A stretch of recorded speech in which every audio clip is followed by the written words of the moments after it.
Então vamos fazer um resumo aqui da cascata da coagulação, que nada mais é que uma sequência de passos para poder formar a fibrina, né, a rede de fibrina lá no coágulo. E aí, ela pode ser iniciada por duas vias, a via intrínseca e a extrínseca, mas o que importa é que as duas vão confluir para a formação do fator 10 ativado ali embaixo.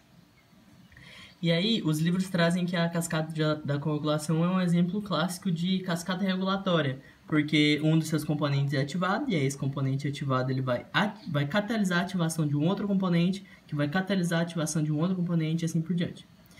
E então, vamos começar olhando a via extrínseca. A via extrínseca, ela tá aqui, e aí a gente vê o endotélio íntegro aqui, e quando acontece alguma lesão, o fator tecidual ele é exposto, e ele vai encontrar o fator 7 na sua forma de zimógeno.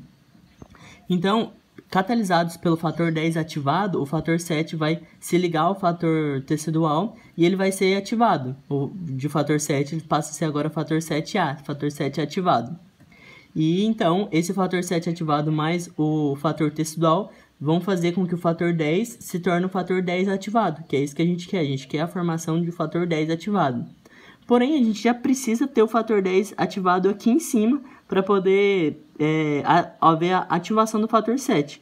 Como que eu vou ter ativação do fator 7, sendo que eu ainda não tenho o fator 10? Acontece que sempre tem um pouquinho de fator 7 ativado circulando em proporções muito baixas que vai poder permitir a ativação do fator 10. Então, se você sempre tem um pouquinho de fator 7 ativado circulando e em algum momento acontece uma lesão, esse fator 7 ativado, então ele vai catalisar ainda mais a ativação de fator 10. Essa ativação de fator 10 vai ser uma retroalimentação positiva, aumentando ainda mais a proporção de fator 10 ativado. Porém, você pode ter a inibição dessa via. Ela pode acontecer pelo inibidor da via do fator tecidual, que é o TFPI, sendo que ele vai se ligar ao sítio ativo do fator 10, impedindo que ele se torne fator 10 ativado. Certo? E aí, para a via intrínseca, a gente já tem uma iniciação diferente. Ela inicia com os componentes que iniciam ela é a pré-calicreína, o fator 8, o fator 9, 10, 11 e o 12. E aí, esses componentes eles precisam entrar em contato com superfícies negativas, como fosfolipídios aniônicos, por exemplo. Por isso que ela é chamada de via intrínseca, porque todos os seus fatores iniciadores eles estão presentes intrinsecamente no plasma, na circulação, e ainda pode ser chamado de via de contato, porque você precisa que os seus componentes entrem em contato com uma superfície negativa para poder dar início realmente à via. Ao passo que a via extrínseca é chamada assim porque um dos seus componentes, que é o fator tecidual, ele não está na circulação, ele está fora da circulação. E aí ele só é exposto em locais de lesão. Então. E aí, beleza. Entrou em contato. Então, todos esses componentes entraram em contato. O que vai acontecer? O fator 12 ele vai ser ativado, então, em fator 12A, 12 ativado. E aí, isso vai acontecer porque a calicreína, isso vai ser catalisado pela calicreína. Ao passo que, quando o fator 12 é ativado, ele vai catalisar a ativação do pré-calicreína em calicreína. Então, você vê aqui outro ciclo de retroalimentação positiva, em que o fator 12 ativado produz ainda mais fator 12 ativado.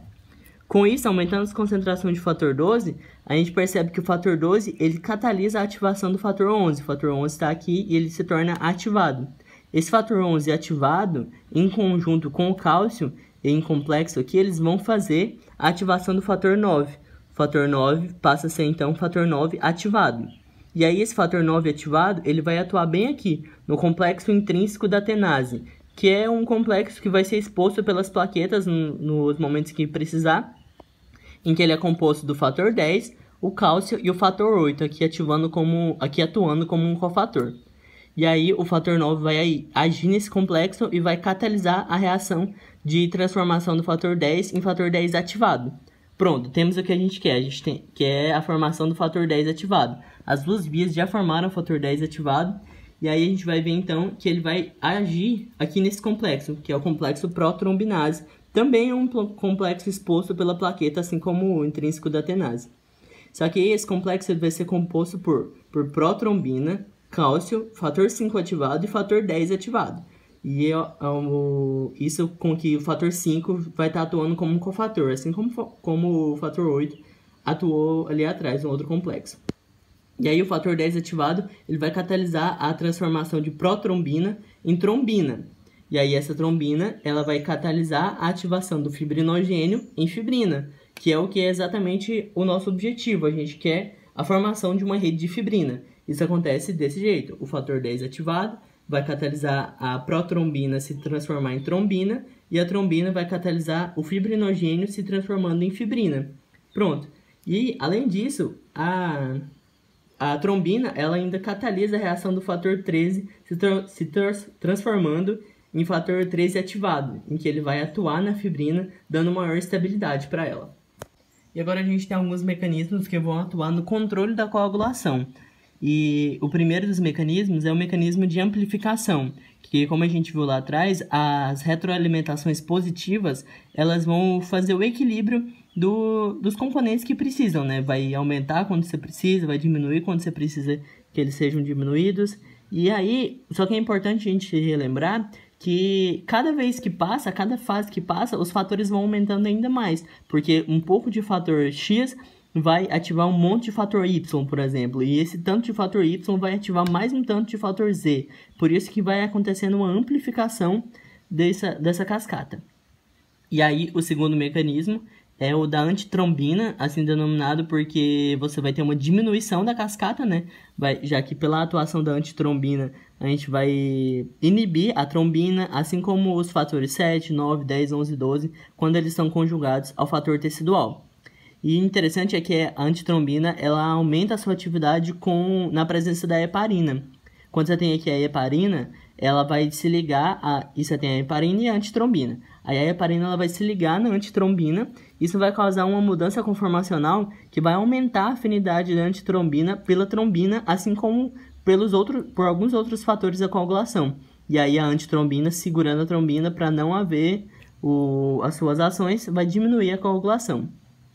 Porém, você pode fazer o sentido inverso também. Você pode impedir a ação da heparina por meio da protamina, que são substâncias altamente protaminadas, né? Obviamente, elas são muito positivas, em que elas vão se ligar à heparina e vai inibir a ação dela. Outro modo, o terceiro modo, é pela trombomodulina. A trombomodulina, ela é uma proteína que está presente ali no endotélio, no endotélio em questão, né, que está acontecendo. E aí, tem também, nesse endotélio tá presente também a proteína C, na sua forma de zimógeno. Acontece que quando chega a trombomodulina, se liga à trombina, você tem a ativação dessa proteína C e da proteína S. A proteína C agora não é mais um zimógeno, é uma proteína C ativada, que em conjunto com a proteína S, eles vão clivar e inativar fatores como o fator 5 ativado e o fator 8 ativado. Isso vai diminuir a cascata de coagulação também.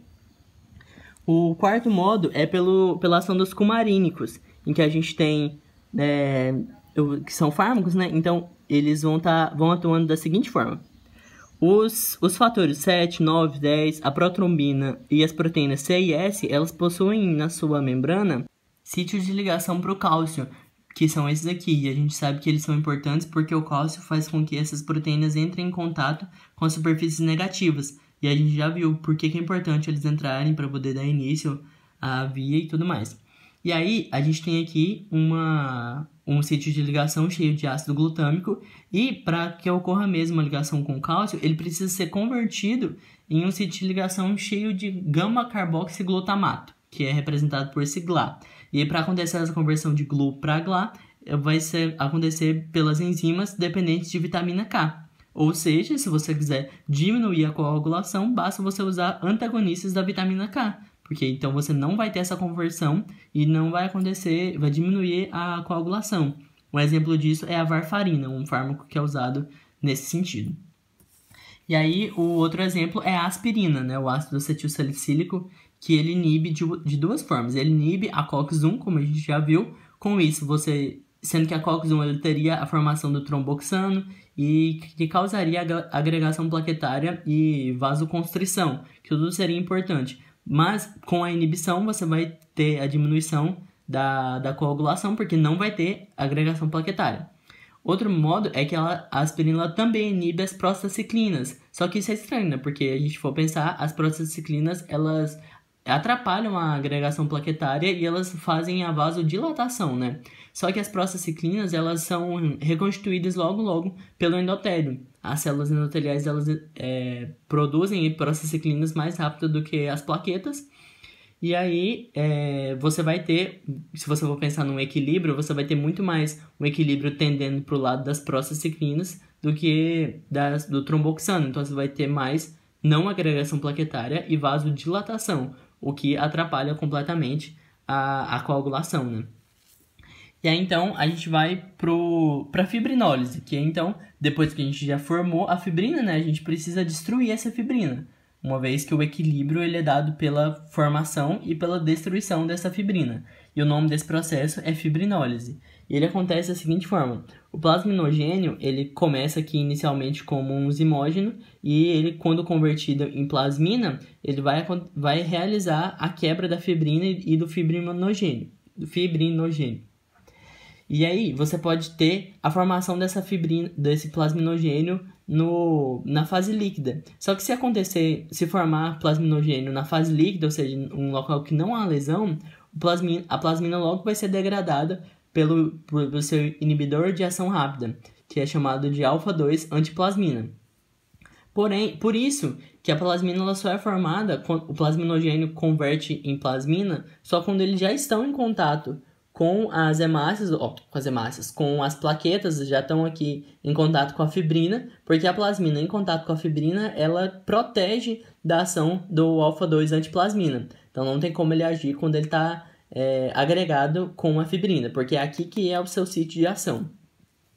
E aí, então, basicamente, a gente tem que, na fibrinólise, o plasminogênio ele vai ser convertido em plasmina, que vai quebrar a fibrina em produtos de degradação. E aí, quem que vai catalisar essa reação? É o TPA, que é o ativador de plasminogênio tecidual. Esse ativador de plasminogênio tecidual, ele vai estar aqui presente no local da lesão, só que mesmo que seja um ativador, quando ele é exposto no local de lesão do vaso, ele ainda está inativo. Para se tornar ativo, esse ativador ele precisa estar em contato com o plasminogênio e precisa estar em contato com a fibrina. Só então, em contato com o plasminogênio e com a fibrina, é que ele consegue ativar o plasminogênio, ou seja, realizar a sua ação. O plasminogênio ativado, ele vai então degradar a fibrina e realizar, enfim, a sua ação, né, de degradação da fibrina em produtos de degradação. O interessante é que esse TPA, ele possui então certa seletividade, porque ele não destrói plasmina em locais líquidos, onde não há lesão, né? Então, por haver essa certa seletividade, ele é usado em locais de trombose, como por exemplo em trombose de coronárias, ele consegue fazer essa desobstrução e então tem esse uso clínico. E é isso.